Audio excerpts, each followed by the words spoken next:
with people. I've just heard it around every table. So what I'm thinking is, y'all are more experienced than you think you are.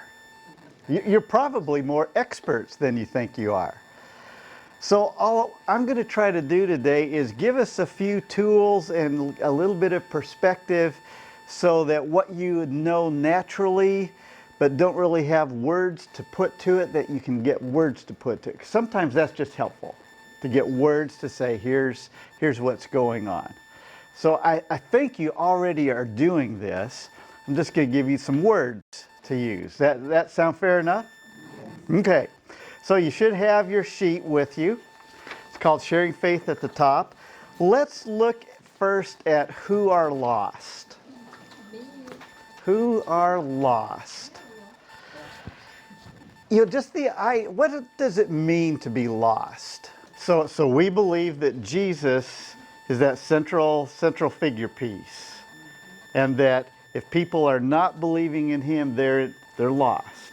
I guess what we're believing is that when Jesus said you have to come through me to get to the Father, and that Jesus is God's sacrifice for sins, right?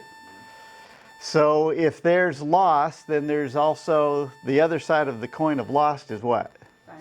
You want to be found. You want to be saved. So there's something powerful about lostness. And there's something powerful about being saved.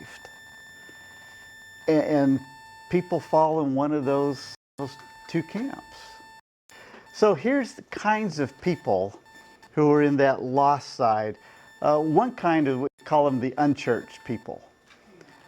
So we're taking our perspective of being people who are in church, right? So that's our perspective. So people who are not engaged in any way, never have been engaged in a church life, in a church body, we're calling them unchurched.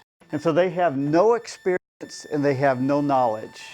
That's not really true. They do have knowledge, but it's usually fairly inaccurate knowledge.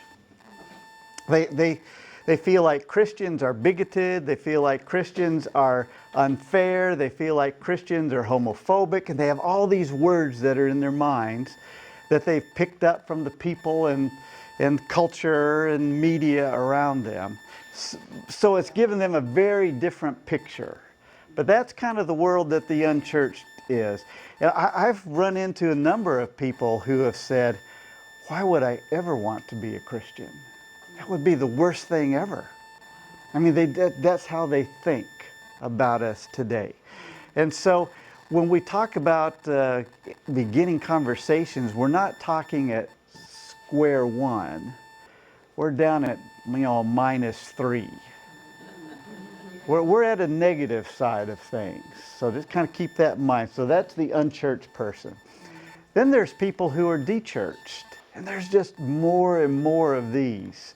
And they may say something like, well, I went to church until I got into high school, or till I graduated from high school, and then they just didn't have anything to do with it at all. So that's kind of that de-churched person. So they have some experience, but for some reason they rejected it, they left it, they walked away from it. It just didn't have anything reasonable for their life. I've got 3 good friends, all of them preachers, all of them who have children who moved to Portland, Oregon to leave. They wanted to leave their family, they wanted to leave their friends, and they wanted to leave their faith. That's why they moved to Portland. A third kind are people, I call them disestablished. They're people who have had a pretty active faith at some point, but something happened in their life. They may have gotten burned out, they may have gotten hurt in church, there may be a sin issue that's engaged, something happened and it took them out of that context of faith. Sometimes they choose to leave faith, and sometimes they feel like faith is pushing them out. And we have to investigate that. But those people have decided to move out. And I think there's a fourth kind. I call them these apathetic Christians. They say that they're Christians, but you look at their life and you just think, how could anyone who confessed faith in Jesus be like that? And sometimes they are with us every single Sunday as we gather together. But you start looking at their attitudes, you start looking at the way they treat people, you start looking at the way they treat their family, you look at the way that their reputation has developed in their business, profession, and it is so very difficult to see Jesus in the midst of their life. And so I put those kind of in this apathetic, because if Jesus hasn't changed their life, if he hasn't changed the very structure of their soul, then there's got to be an apathy there to what Jesus is able to do. Does that make sense? So I would put all of these people in that category of they're lost people. They're people who need us to engage with them. But there's some ways we can engage with them that are healthy, and there's ways we can engage with them that are not healthy. So kind of keep that in mind, because we want to be people who are helping others.